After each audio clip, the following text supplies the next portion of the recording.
L'objectif, donc, comme je disais, de cette conférence, c'est de vous donner un peu plus de détails.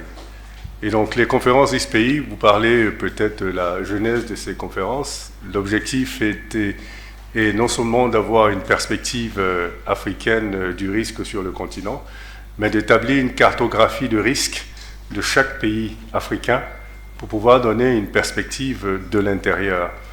Et cette cartographie de risque va mettre en relief les forces, les faiblesses et les opportunités dans le pays concerné. Aujourd'hui, il s'agit de la Côte d'Ivoire, dont nous sommes à la 6e édition.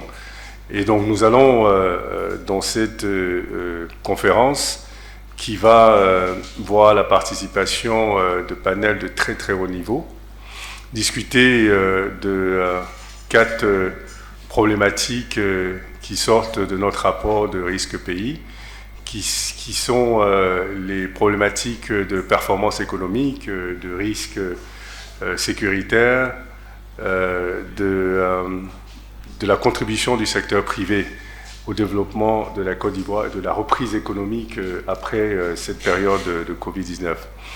Non, le département en charge d'organiser cette conférence est en charge d'établir le rapport de risque pays et le département d'intelligence économique au sein de Bloomfield, qui est un département qui produit un certain nombre d'outils économiques qui permettent à Bloomfield d'informer les investisseurs et les gouvernements sur un certain nombre d'éléments de risque qui leur permettraient de mettre en place des politiques publiques qui soient adéquates.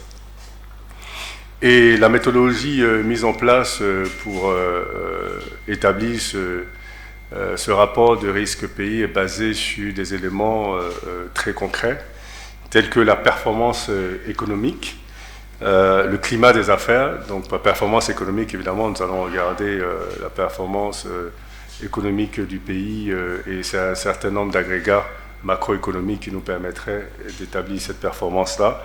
Le climat des affaires qui montrerait la capacité du pays à absorber des investissements et garantir ces investissements-là. Nous allons regarder les finances publiques, donc la gestion des finances publiques par les autorités ivoiriennes. Nous allons regarder la solidité du système financier dans lequel opèrent justement les acteurs économiques et comment l'économie est financée par ce secteur financier-là. Et regarder également les risques sociopolitiques. Et nous avons d'ailleurs un panel sur les risques sociopolitiques qui va discuter de la possibilité ou, si vous voulez, le rationnel de mettre en place un système qui permettrait d'assurer une stabilité politique durable. Et nous donnons à la fin de cette évaluation une note sur 10. Cette note sur 10, qui de 0 à 2 représente un risque systémique, ça veut dire que la probabilité d'investir dans le pays qui a entre 0 et 2 est une probabilité qui est nulle, et d'ailleurs qui est complètement déconseillée. Entre 2 et 4, nous sommes dans un risque élevé. Ceci dit, quelques mesures contingentes peuvent être prises pour permettre d'avoir un investissement qui soit plus ou moins sécurisé. Même si, dans la plupart du temps, nous ne conseillons pas ça, mais il y a des mesures qui peuvent être prises pour assurer un minimum d'investissement. Entre 4 et 6, nous sommes dans le risque modéré, là où il n'y a aucune restriction particulière pour un investissement, même s'il y a des risques qui existent, il n'y a pas de restriction particulière. Et entre 6 et 8, le risque est faible, donc il y a vraiment très peu de risques, et donc la probabilité d'investir elle est très grande, et entre 8 et 10, vous êtes dans une situation de risque quasiment inexistant, même si on comprend que le risque zéro n'existe pas, donc vous êtes dans une logique de quasi-certitude de bon retour sur investissement et d'environnement qui soit suffisamment adéquat pour un investissement. Alors, cette conférence, comme les 5 dernières, va se dérouler dans une ambiance constructive, parce que l'idée, c'est d'avoir des débats constructifs. Et nous allons présenter le rapport de risque pays de la Côte d'Ivoire à l'ensemble des participants. Nous aurons une réaction du gouvernement ivoirien à travers le ministre des Finances et les débats seront ouverts. Et les débats seront ouverts sur 4 thèmes qui vont discuter de différentes problématiques qui sont liées au rapport. Évidemment, aujourd'hui, je ne pourrais pas vous donner les résultats de l'évaluation qui a été faite sur le risque pays Côte d'Ivoire. Vous avez vu ceux de l'année dernière. Vous verrez ceux de cette année, vous verrez comment la Côte d'Ivoire est en train de sortir de la Covid-19 et quels sont les efforts qui ont été faits et qu'est-ce qui reste encore à faire. Donc voilà, grosso modo, une présentation, une introduction sur la conférence risque pays et sur les différents sujets qui seront abordés. Et je crois qu'on pourra aller plus dans les détails avec vos questions. Je voudrais, avant de vous laisser poser les questions, introduire mes 2 collaborateurs que j'aurais dû introduire au départ d'ailleurs. Donc à ma droite, j'ai Monsieur Tonga, Jean-Paul Tonga, qui est vice-président exécutif et directeur du risque de la conformité. Et à ma gauche, Madame Soraya Diallo, qui est vice-présidente senior et directrice de Bloomfield Rating. Donc on charge de tout ce qui est notation financière dans toutes les 5 catégories de risques. Nous vous écoutons pour vos questions. Quels sont les indicateurs qui permettent de jauger votre activité jusqu'ici sur le plan économique? Est-ce qu'après ce rapport, quand vous le remettez peut-être au gouvernement, il y a un retour, un suivi, je ne sais pas. Donc jusqu'ici, quel est le bilan que vous faites de ces conférences pays, voilà, conférences risque pays? Merci. Alors, merci infiniment, c'est une très bonne question. Vous savez, quand on arrive à la 6e édition, ça veut dire que les 5 premières étaient normalement bonnes. Notre baromètre, en réalité, c'est l'engouement chaque année pour cette conférence, que ce soit par la participation de nos partenaires, que je remercie infiniment au passage, IFG, le port d'Abidjan, la FTV, NCI, je crois que j'ai Reflet, Blueprint, on vous donnera la liste et qui d'autre, j'ai oublié personne, CIE Sodeci évidemment, qui est le partenaire, qui est un partenaire qui a été avec nous depuis le début et avec le port également. Et je crois que ça déjà, ça montre l'engouement et l'intérêt que cette notation, de cette conférence suscite. La deuxième chose, c'est, si vous regardez les participants, les panélistes sont des panélistes de très très haut niveau, des gens qui choisissent les plateaux où ils vont discuter. C'est une plateforme qui permet d'informer. Donc évidemment, c'est une plateforme finalement qui permet aux gens du gouvernement, donc du public, aux gens du secteur privé, de venir passer des messages forts à une communauté qui va écouter sur cette plateforme-là.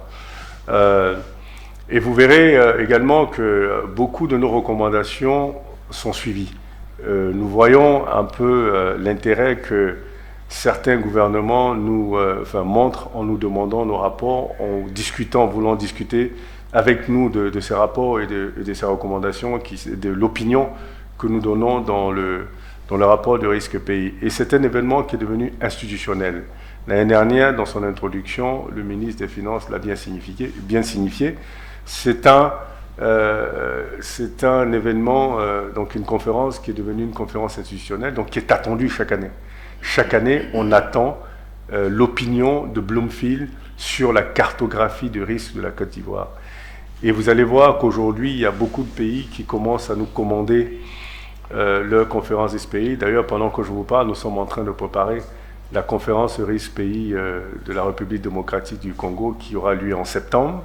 Donc tous ces différents indicateurs montrent bien l'intérêt grandissant de cette conférence parce qu'aujourd'hui, avec la ZLECAf et toutes les autres initiatives, compris l'Union africaine et les Africains en général, c'est de dire qu'il est extrêmement important que, si vous voulez, l'histoire et la narrative de l'Afrique soient racontées par des Africains. Discuter entre Africains et trouver des solutions entre Africains. Vous savez que l'évaluation des risques peut être subjective, ou du moins peut apparaître subjective, parce qu'il y a des éléments culturels qui influencent l'interprétation du risque. Et qui mieux que les Africains qui maîtrisent mieux leur environnement socio-politique, culturel, et qui ont les compétences pour mieux expliquer ce que c'est que le risque. Vous savez, vous prenez le risque, une situation de risque sortie de son contexte, elle peut ne plus représenter les risques. Donc, l'approche extérieure peut des fois avoir certains biais culturels, ce qui est tout à fait normal. Ce que nous faisons ici, nous essayons de rectifier les informations qui sont données sur l'Afrique et nous essayons de donner la vraie histoire. Elle n'a pas besoin d'être positive, mais elle a besoin de refléter la réalité. Et l'objectif de ces conférences, c'est ça justement, avoir des informations qui reflètent la réalité. Pouvoir mettre en relief les faiblesses de l'Afrique et expliquer pourquoi ce sont ces faiblesses. Ce sont des faiblesses et expliquer les nuances de ces faiblesses-là et est-ce que ça représente réellement des faiblesses en termes d'investissement pour les investisseurs. Est-ce que ça représente un danger? Parce que vous savez que quand un investisseur veut investir dans un pays, il va se poser 3 questions fondamentales. Quelle est l'opportunité d'investir en Côte d'Ivoire et pourquoi pas au Ghana et pourquoi pas au Nigeria? Il a 54 possibilités. Donc, il va se poser la question de l'opportunité d'investir. Il va se poser la question de quel type de retour sur investissement auquel il peut s'attendre. Et il va se poser la question également de quel est le risque de perdre son investissement ou son capital. Et justement, ces débats, ce rapport de risque pays, l'opinion de Bloomfield lui permettra de bien l'orienter. Depuis 2021, vous avez certainement donné des recommandations à Côte d'Ivoire. J'aimerais que vous reveniez sur quelques recommandations qui ont été faites et qui ont été suivies. Voilà. Quel impact cela a eu sur l'économie ivoirienne? La deuxième question, quelle note aujourd'hui vous pouvez donner à la Côte d'Ivoire? D'accord. Je commence par la deuxième question. Pour la note, vous allez la découvrir le 2 juin, parce que l'idée, c'est que tout le monde découvre la note en même temps. Par contre, je peux vous donner un indice et vous dire qu'elle s'est améliorée par rapport à l'année dernière. C'est le seul indice que je peux vous donner aujourd'hui. En termes de mesurer l'impact des recommandations, vous savez, c'est difficile de dire. Le fait que les autorités écoutent ce que vous dites et prennent dans leur politique publique, essaient de corriger ce que vous estimez qui a besoin d'être corrigé, montre bien qu'ils vous ont écouté.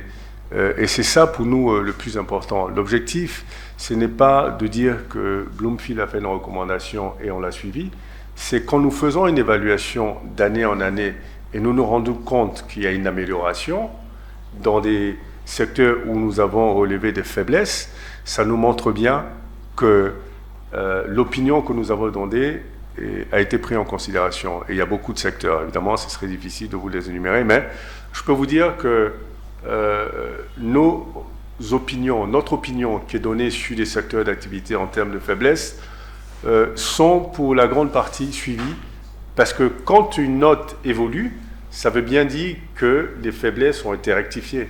Donc ça veut dire que ce que nous avons mis en relief comme faiblesse, les États ou les membres du gouvernement ont mis en place des politiques publiques qui leur permettent de justement combler ces faiblesses-là. Oui. Dans le même sens, peut-être quelques faiblesses qui avaient été notées en 2021. Est-ce vous aviez déjà remarqué des faiblesses au niveau de l'économie ivoirienne? Écoutez, en 2021, évidemment, c'était un début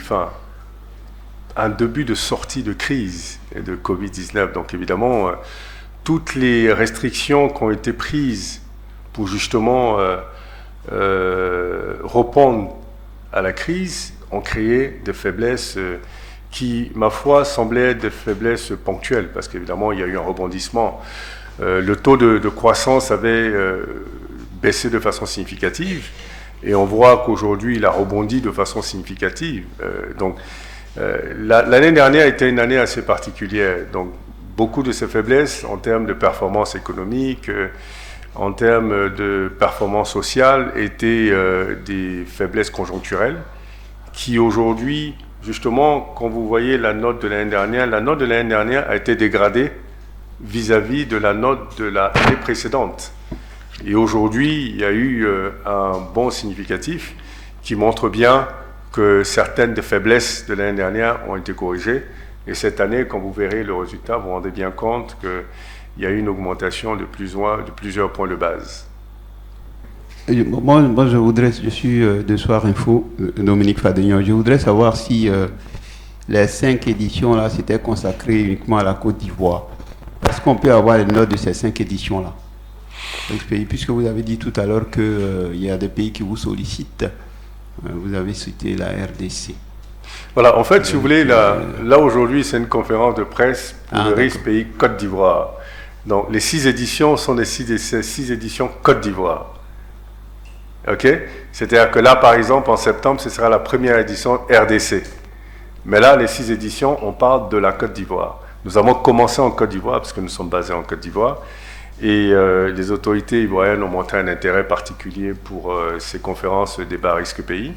Et comme je dis, aujourd'hui, ça fait tache d'huile, et aujourd'hui, dans toute la région, nous avons des sollicitations pour les conférences et risques pays. Donc, les 6 éditions montrent bien l'intérêt, parce que nous sommes à 6e édition, ça montre bien l'intérêt. Mais il s'agit de la 6e édition de la conférence risque pays Côte d'Ivoire. D'accord. Mais les notes des 5 premières éditions, on peut les avoir ou bien... Les notes, écoutez, je ne les ai pas là tout de suite, mais on pourra vous communiquer les notes, pas de problème. Hein. Ok, voilà. Merci. Et d'ailleurs, comme je vous ai dit tout à l'heure, hein, c'est des notes... par contre, ce que je peux vous dire, la Côte d'Ivoire a été toujours au moins dans la catégorie de risque modéré. C'est-à-dire qu'elle n'est jamais descendue en dessous de 5. Donc de 4 à 6, on est dans les risques modérés. Donc la Côte d'Ivoire a été toujours dans les risques modérés. Et là, maintenant, vous verrez si elle est restée dans les risques modérés ou si elle est passée en risque faible. Parce que comme je vous ai dit, il y a eu une amélioration. Maintenant, ce serait de voir. L'année dernière, elle était à 5,7, me semble-t-il. Et donc cette année, vous verrez si la Côte d'Ivoire, dans son amélioration, est restée dans la catégorie de risque modéré ou a migré dans la catégorie supérieure qui est la catégorie des risques faibles, qui est entre 6 et 8. Oui.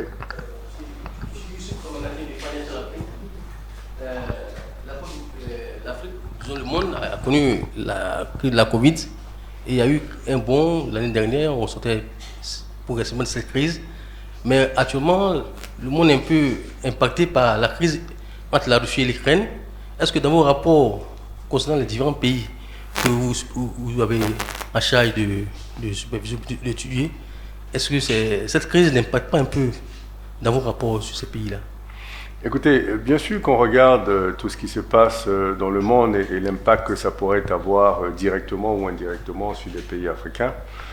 Je pense qu'on exagère un peu l'impact que peut avoir la crise en Ukraine sur l'Afrique. Hein. Les spéculations des prix, par exemple, sur le marché. Oui, mais on entend de vous parler. Vous savez, les spéculations des prix peut-être provoquées, comme la crise des subprimes, hein, c'est-à-dire que ça peut être provoqué par la panique. Parce que pour l'instant, tout ce qu'on vous dit sur l'impact, on vous parle des céréales. Mais les Africains ne se nourrissent pas de céréales. Certains utilisent des céréales, mais il y a des substituts des céréales ici. Le pain, on peut le faire à base de manioc, par exemple. Donc, à un moment donné, je crois que la leçon que ça apprend aux Africains, c'est d'apprendre à s'adapter. Non, apprendre à s'adapter quand il y a une crise, et cette crise, elle est très loin, même si elle peut avoir des impacts, que ce soit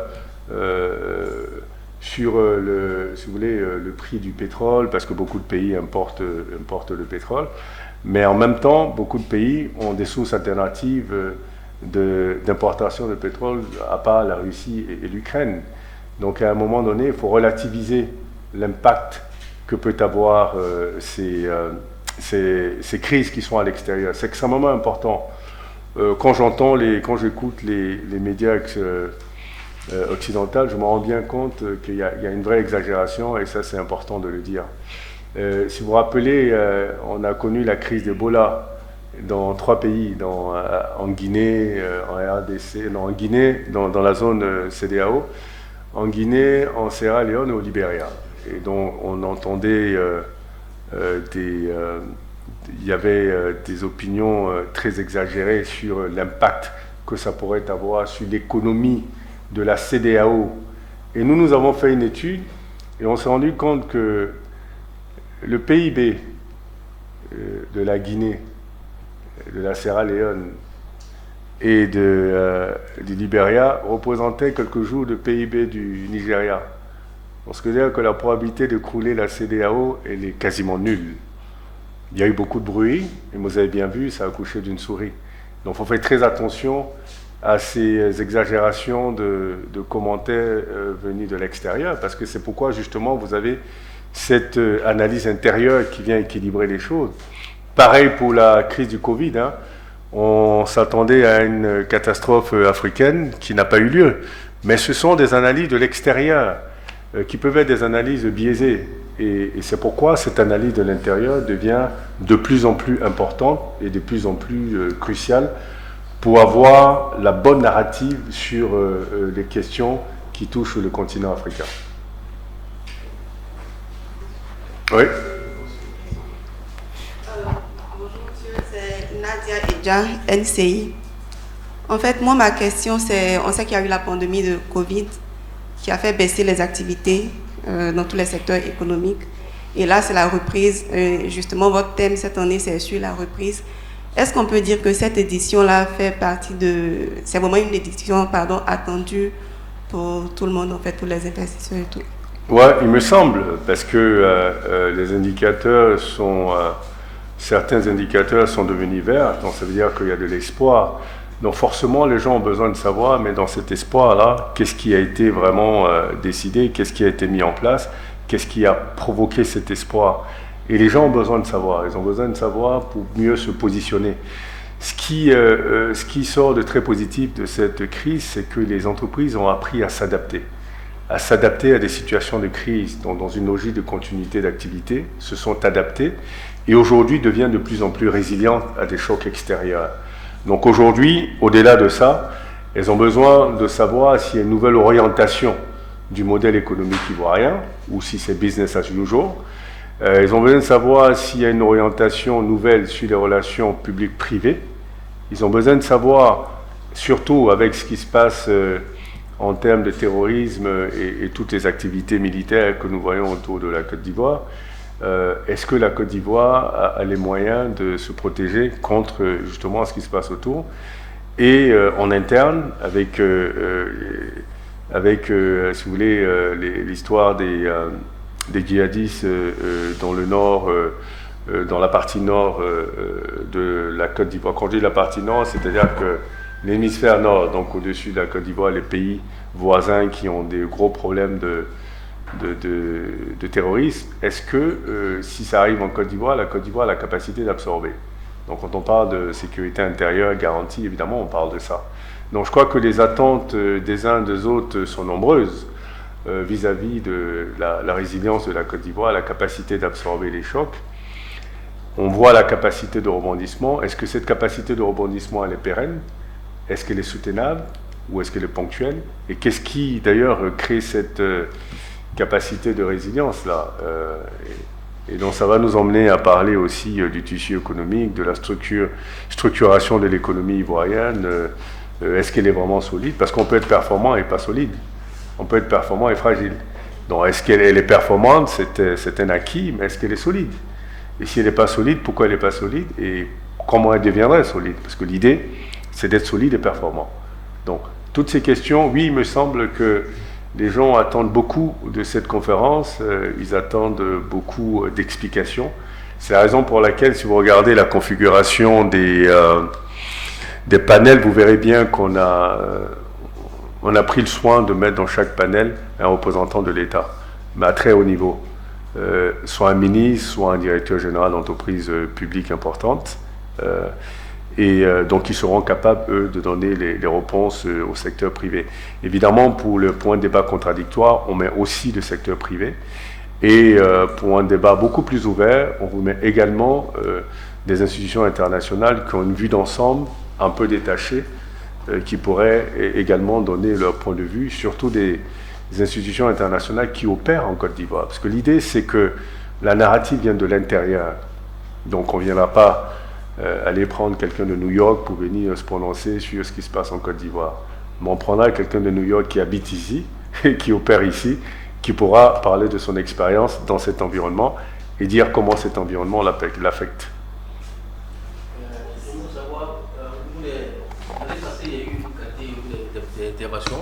Et pour cette année, quelles sont les personnalités qui sont, si on peut avoir pu trahir le secret, on va voir non, c'est les personnalités qui sont invitées. Et aussi, est-ce qu'il y aura, par exemple, une lucane pour une personnalité étrangère pour suivre un peu le panel ici? Attendez, de toute façon, j'ai ça ici, je pourrais vous dire. C'est très simple, hein. Cette année, vous aurez, on aura l'honneur, j'espère, parce qu'il a donné son accord de principe, mais on espère avoir l'honneur d'avoir en présence effective le Premier ministre, le ministre des Finances qui réagit au rapport, donc qui sera présent, le ministre du Budget, le ministre de l'Intérieur, le ministre Bakongo, conseiller politique du président.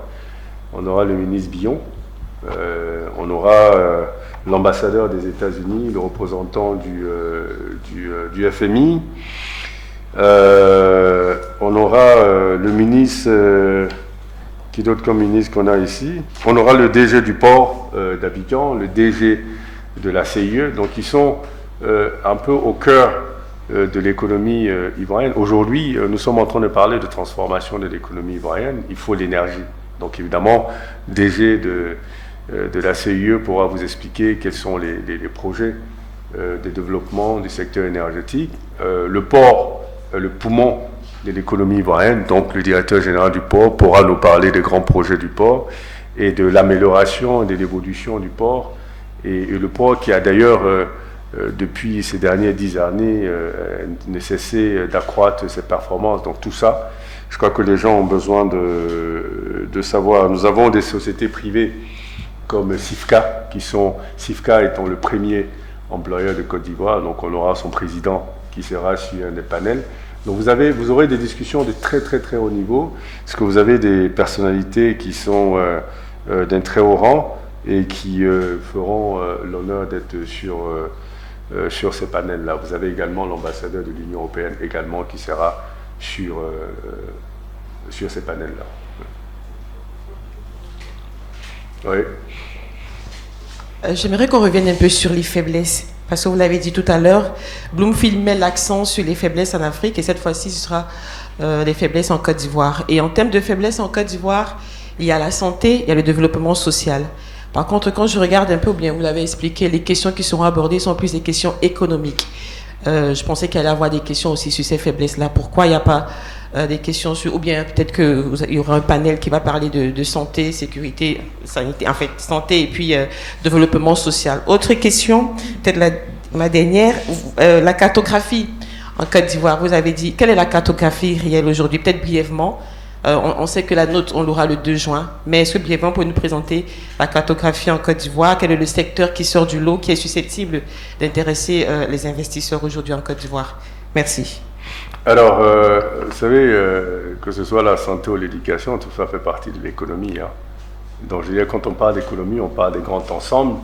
Naturellement, en Côte d'Ivoire, oui, la santé, c'est une faiblesse, l'éducation, c'est une faiblesse. On en a discuté dans plusieurs autres panels. C'est que chaque année, il faut changer, varier les panels, mais tout ça apparaît dans le rapport. Et comme chacun aura le rapport, pourra lire et poser ses questions, parce que les gens seront sur le panel. Mais l'idée, c'est de voir si... vous savez, même quand il y a une faiblesse, quand c'est une faiblesse qui est structurelle, ça peut prendre du temps pour que cette faiblesse-là soit améliorée. Le plus important pour les investisseurs, c'est est-ce que l'État de Côte d'Ivoire a pris conscience de ces faiblesses-là? Dès l'instant où vous en prenez conscience et que vous mettez en place un plan stratégique pour pallier à ces faiblesses, l'investisseur est rassuré. L'investisseur ne recherche pas les pays où il n'y a pas de faiblesse. Non, il recherche les pays où les gens ont pris conscience de leurs faiblesses et travaillent pour améliorer ces faiblesses-là. Donc les faiblesses, oui, existent, vous verrez ça dans le rapport de façon détaillée, les chiffres, que ce soit sur le social, sur la pauvreté. Par exemple, les gens vont se poser la question de pourquoi depuis 10 ans, on a en moyenne une croissance de 8%, et pourtant, ça n'a pas baissé le taux de pauvreté de façon extrêmement significative. Hein. De 51 à 38, c'est vrai, ça fait 1300 points de base, mais on se dit avec un taux de croissance à ce niveau-là, ça devrait avoir beaucoup plus d'impact. Bah, les gens comprendront aussi que vous avez un tissu économique qui est composé de 95% ou 95 ou 96% à peu près de PME, mais qui ne contribue seulement qu'à 20% du PIB, donc 20% de la richesse créée. Et ces PME sont pour la plupart des PME locales. Donc évidemment, c'est sur celles-là qu'on compte pour absorber la pauvreté. Donc créer des emplois, créer de la richesse, créer de la valeur, mais absorber la pauvreté. Vous ne comptez pas sur les multinationales pour absorber la pauvreté. Ce que les multinationales, l'objectif, c'est de faire des bénéfices et de les rapatrier. Ce qu'on ne peut pas leur reprocher, parce que c'est ça l'objectif en réalité. Donc aujourd'hui, la question qui se pose, et je pense que ça c'est une des recommandations qu'on a faites depuis longtemps, mais je crois qu'aujourd'hui, il y a une vraie volonté politique d'améliorer l'environnement, l'écosystème des PME, avec les réformes sur l'écosystème des PME qui est en train de se faire, qui va bientôt certainement entrer en application. Ça montre bien qu'il y a une prise de conscience de l'importance des PME dans le dispositif économique. C'est important d'avoir des PME locales qui soient solides. Ce n'est pas le nombre de PME qui importe, c'est si vous voulez, la solidité des PME. Il s'agit d'avoir des PME solides. L'idée, je pense que dans les 10-15 années à venir, ou dans les 20 ans à venir, ce serait d'inverser la tendance, d'avoir des PME ivoiriennes créer 60 à 70% de la richesse créée par an, et avoir que 30% créés par les multinationales. Et pour ça, il faut créer un environnement qui permette d'avoir des PME solides, pas juste des PME. L'idée, c'est pas juste de créer des entreprises qui disparaissent 2 ans après, 3 ans après, 5 ans après. C'est de créer un environnement qui permettrait aux entreprises de se créer et d'atteindre la vitesse de croisière et de rester pérenne et de rester permanente et de grandir, d'être compétitive, d'être diversifiée et de pouvoir se régionaliser et pourquoi pas s'internationaliser. Donc c'est extrêmement important de comprendre que ces faiblesses sont mises en relief, mais évidemment on le met chaque année, mais on n'a que 4 panels, donc on va privilégier chaque année de nouvelles problématiques. Ceci dit, ces problématiques sociales sont prises en considération naturellement dans le rapport de façon très détaillée, avec des chiffres à l'appui, avec des comparaisons d'année en année en termes d'évolution, en termes d'amélioration. Voilà. Et je crois que votre deuxième question, c'était... Voilà. Écoutez. Voilà. D'accord. Si vous voulez, l'avantage de la Côte d'Ivoire, c'est que c'est un pays qui a une économie qui est diversifiée. Donc ce que ça veut dire que tous les secteurs d'activité sont des secteurs d'activité attractifs. Maintenant, certains sont plus attractifs que d'autres, mais dès l'instant où vous décidez de diversifier votre économie, vous faites de tous les secteurs d'activité des priorités. Et donc, vous mettez en place des politiques publiques pour favoriser l'investissement dans tous les secteurs d'activité, ce qui est le cas dans ce pays. Et à ce moment-là, justement, mais ceux qui ont été privilégiés au départ seront beaucoup plus importants, auront beaucoup plus d'infrastructures et si vous voulez, de politiques qui permettent d'accéder plus facilement ou de le rendre plus intéressant que les autres.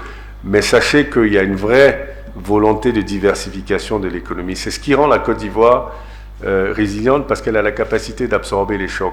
Si vous avez un gros choc, vous savez, il y a quelques années, il y avait un gros choc sur le cacao, la Côte d'Ivoire a été capable d'absorber ce choc parce que justement, le cacao ne représente plus 80% des revenus du PIB ivoirien, ça représente, il me semble, autour de 13%. Donc, si on était encore dans cette logique des 80%, ça poserait un problème. C'est comme les pays pétroliers en Afrique qui avaient le PIB qui était dégagé à 95% du pétrole, ont vu l'économie s'écrouler plus ou moins quand il y a eu la crise du pétrole.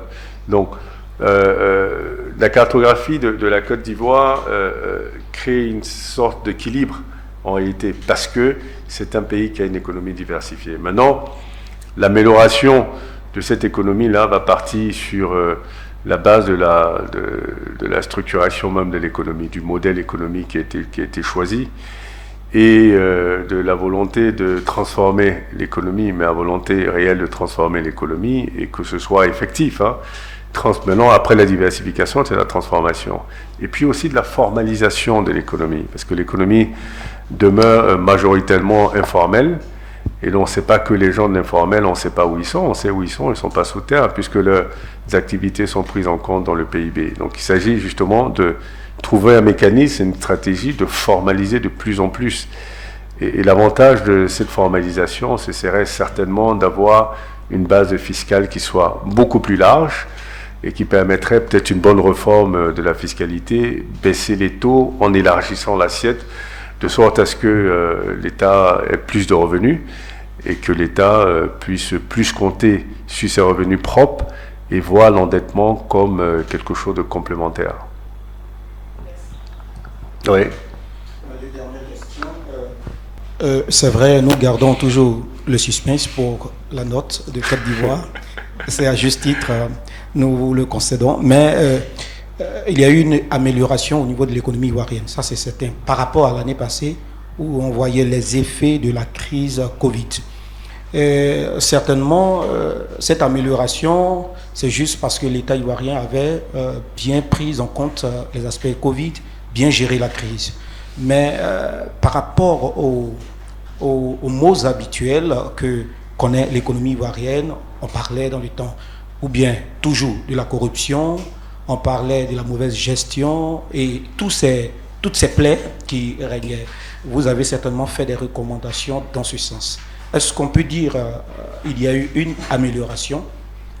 C'est vrai, la note, ça sera gardée, mais est-ce qu'il y a eu une amélioration par rapport aux plaies habituelles que connaît l'économie africaine en général et la Côte d'Ivoire de façon particulière? Ma deuxième question, c'est les notations. Je vois sur votre page les différentes notations qui ont été faites aux entreprises. On voit A+, E et différents. Nous ne connaissons pas, je ne sais pas. J'aimerais que vous nous expliquiez un peu. Est-ce que ces notations sont les mêmes que donnent en Europe, que donnent les pays européens? Qu'elles se différencient des notations que font les pays européens à la Côte d'Ivoire, sachant que les environnements et je veux dire les conditions ne sont pas forcément les mêmes. Donc est-ce qu'il y a une différence entre ce qui est fait en Europe en termes de notation et en Afrique et particulièrement en Côte d'Ivoire? Alors oui, effectivement, il y a des améliorations qui sont peut-être pas significatives, mais qui sont des améliorations tout de même. L'important, c'est pas que les améliorations se fassent très rapidement, mais qu'elles se fassent tout de même.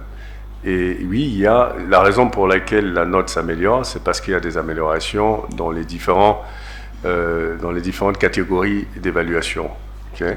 Donc il y a des évaluations, il y a des améliorations, mais je pense qu'il y a encore beaucoup d'efforts à faire, que ce soit la gouvernance ou que ce soit l'environnement sociopolitique ou que ce soit l'environnement social. Il y a encore beaucoup d'efforts à faire et je crois que les Ivoiriens dans leur ensemble travaillent certainement là-dessus, du moins on l'espère.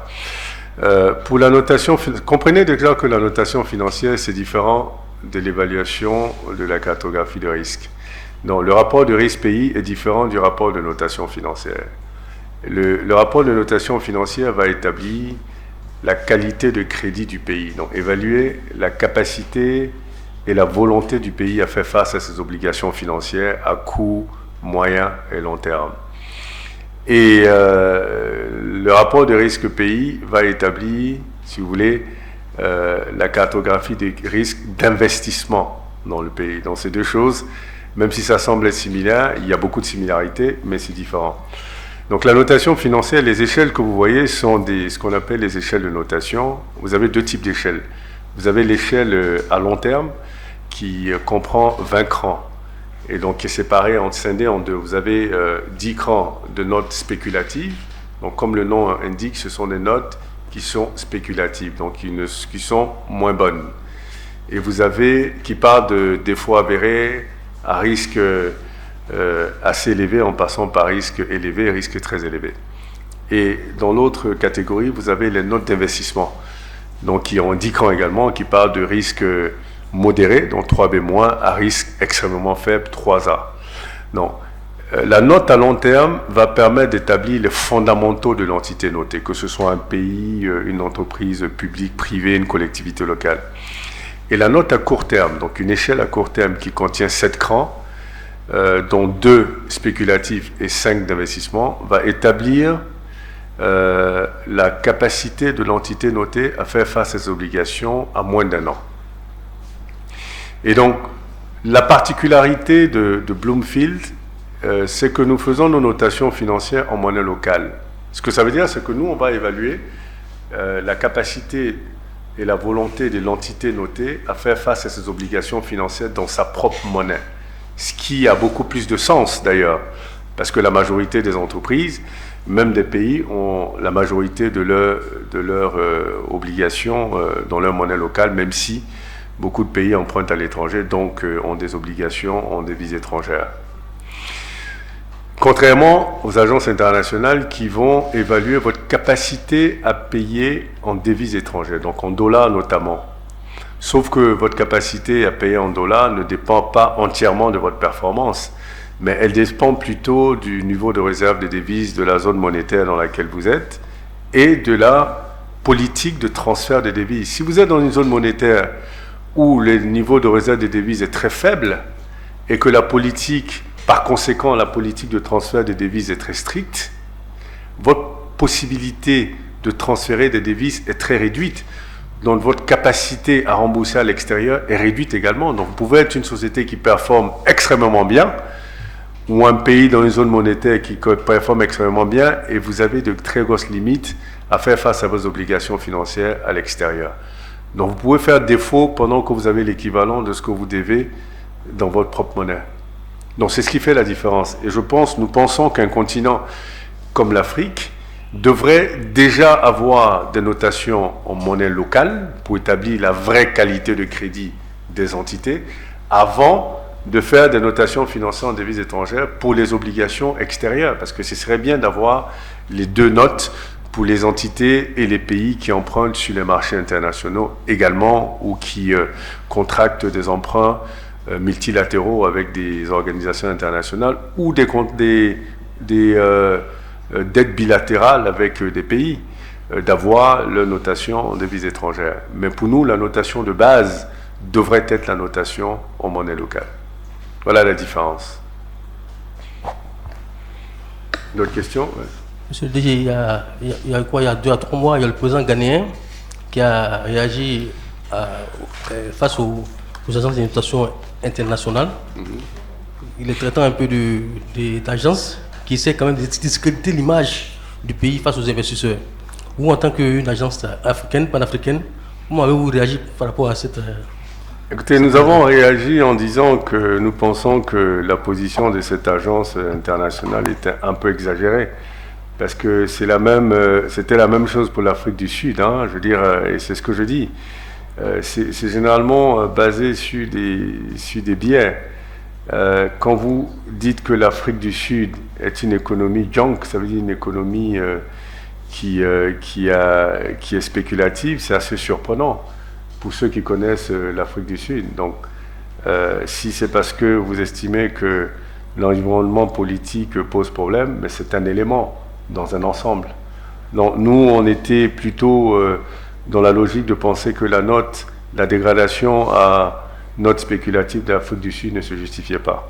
Pour le Ghana, l'argument donné était surtout la dette, l'énormité de la dette publique. Mais vous savez, en matière de dette, le plus important, ce n'est pas le stock de la dette. Parce que si c'était le stock de la dette, des pays comme le Japon seraient en difficulté. Parce que quand on évalue le stock de la dette par rapport au PIB, il y a un benchmark. Le benchmark international, généralement, c'est 70%. Le Japon est endetté à 200% de son PIB. Donc, normalement, on devrait dire que le Japon devrait s'écrouler. Pourtant, le Japon a une très bonne note. Le Japon, c'est pas le Ghana, naturellement. Mais ce que je veux dire, c'est le plus important, comprenez, dans la dette, c'est le ratio du service de la dette. Est-ce que vous êtes capable de servir votre dette et qui sont vos créanciers? Si je reviens sur le Japon, cette dette-là de 200% du PIB, elle est à 90% vis-à-vis des Japonais. Donc ça veut dire que le gouvernement japonais est endetté à 90% vis-à-vis des Japonais. Donc ça ne représente pas un risque d'exposition. Et donc, c'est vrai que la dette du Ghana semble colossale, mais quand je regarde dans l'explication, je ne vois pas à quel moment on met en comparaison la capacité du Ghana à servir cette dette-là. Parce que c'est ça le plus important. Est-ce que le Ghana, sur le long terme, peut servir sa dette? C'est-à-dire que servir sa dette en regardant la performance de l'économie, en regardant les revenus futurs, en sachant que le Ghana a découvert du pétrole et du gaz, donc en prenant tout ça en considération. Je ne sais pas s'ils ont pris en considération, ça me surprendrait, parce que quand on voit la dégradation subite du Ghana, on se pose des questions. Mais nous, personnellement, c'est peut-être pas cette approche-là qu'on aurait prise.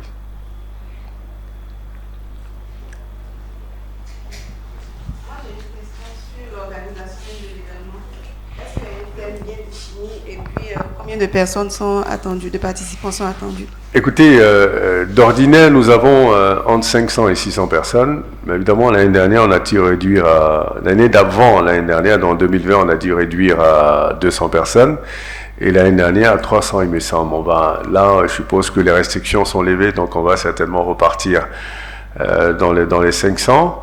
Et le thème, c'est la reprise, comme on a dit, hein, c'est la reprise. On est vraiment dans une logique de reprise et on voit que la Côte d'Ivoire a repris. Parce qu'on voit l'estimation du taux de croissance, il y a eu un jump. Donc il est important que les gens comprennent ça. Donc nous sommes vraiment dans une logique de reprise et surtout aussi de voir quelles sont les leçons qui ont été tirées de cette situation de crise. Est-ce que ça a été un réveil pour les pays africains et pour la Côte d'Ivoire en particulier, ou alors on a considéré ça comme un incident isolé qui est passé et maintenant on revient à la normale, ou alors on estime que c'était une crise qui est venue montrer la faiblesse structurelle même de l'économie et qu'aujourd'hui on met en place des mécanismes qui permettraient à la Côte d'Ivoire de devenir autosuffisante, parce que c'est de ça qu'il s'agit, autosuffisante. Ce n'est même plus un luxe, c'est une nécessité. Quand on commence à fermer les frontières, que vous ne pouvez pas importer ce dont vous avez besoin pour votre quotidien, il y a un problème. Maintenant, il s'agit de dire, est-ce qu'on va attendre qu'on ferme encore les frontières pour être confronté à ça, ou on va commencer nous-mêmes à fabriquer ce dont on a besoin, et comme ça, quand c'est fermé, on peut le produire sur place. D'où la priorité d'engager dans une transformation de l'économie. Donc c'est ça l'idée. La transformation permet non seulement d'avoir des produits d'exportation, mais aussi permet d'être autosuffisant parce qu'on produit localement. Voilà. Vous êtes la principale agence de notation financière en Afrique. Après la Côte d'Ivoire, cette conférence aura lieu dans d'autres pays de l'UEMOA? Oui, bien sûr, on est pour parler avec certains pays pour l'organisation de la conférence RISPEI dans l'UEMOA, effectivement, mais on a déjà conclu avec l'Afrique centrale, donc on va commencer, et on a des pays, d'autres, la Mauritanie par exemple, qui est intéressée, avec qui nous sommes en train de discuter, et d'autres pays encore. Donc l'idée, c'est vraiment d'exporter cette conférence-là qui commence à faire son petit bout de chemin et commence à avoir une certaine notoriété et commence surtout à faire prendre conscience à beaucoup d'Africains de l'utilité de cette perception interne, de cette perception panafricaine et qui permettrait aux Africains de mettre en relief les vraies problématiques comme ils les voient eux-mêmes et les résoudre comme ils entendent les résoudre. Toute l'Afrique centrale, il y a certains pays? Non, l'idée c'est de couvrir toute l'Afrique même d'ailleurs. Mais pour l'instant, nous discutons avec le Cameroun, nous avons avec la Guinée équatoriale, nous avons déjà la RDC, comme je vous ai dit, que je considère être plus ou moins en Afrique centrale. Et voilà, il y a d'autres pays à lesquels on travaille pour l'instant, le Congo, Brazzaville qu'on a noté, mais avec qui on parlera aussi de conférences de risque pays.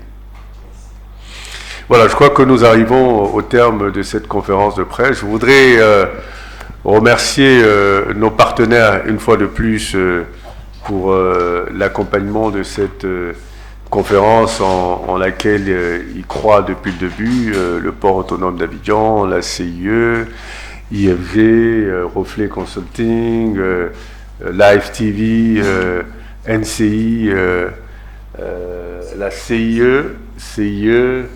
et qui d'autre? Sodeci, CIE Sodeci, et Côte d'Ivoire Énergie qui vient de se joindre justement au partenariat. Donc évidemment, c'est la Côte d'Ivoire qui gagne. Je vois bien cette mobilisation derrière une plateforme qui est une plateforme qui devient essentielle. Et l'idée pour nous, c'est justement, je crois qu'on a atteint cette vitesse de croisière où chaque année, les gens attendent la conférence risque pays. Et ça, c'est une très bonne chose. C'est un très bon indicateur pour la Côte d'Ivoire d'ailleurs et pour l'Afrique en général, de savoir que les investisseurs, qu'ils soient locaux, régionaux, internationaux, attendent des indicateurs venus du continent pour pouvoir se prononcer, pour pouvoir réorienter leur politique d'investissement, pour pouvoir prendre des décisions, pour pouvoir ajuster des décisions. Et ça, c'est quelque chose de merveilleux, de magnifique. Et donc, je voulais remercier tout le monde et donner rendez-vous, bien entendu, à tout le monde le 2 juin au Sofitel Hôtel d'Ivoire. Je vous remercie.